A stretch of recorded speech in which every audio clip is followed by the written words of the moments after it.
在这个世界上，很多时候我们都在寻找一种平衡。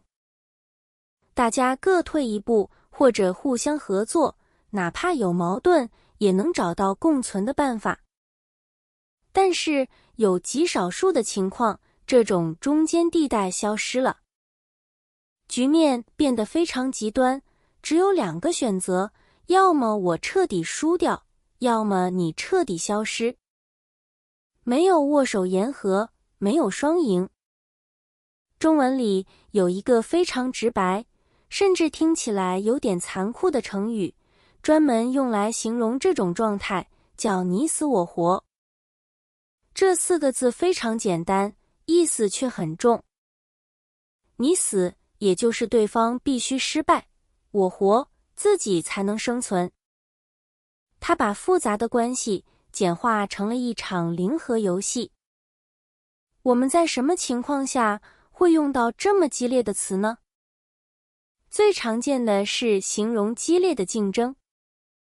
比如在商场上，两家公司争夺同一个市场，谁也不肯让步，这往往被称为一场你死我活的商战。或者在体育比赛的决赛时刻，双方都拼尽了全力，那种气氛也是你死我活的。有时候它也用来形容争吵。当两个人吵架吵到失去了理智，不再是为了解决问题，而是单纯想要打败对方，伤害对方时，我们会说这两个人吵得你死我活。值得注意的是，现代人使用这个词通常是一种夸张的修辞。我们并不是真的希望对方消失，而是想表达一种绝不妥协的决心，或者形容那种令人窒息的紧张感。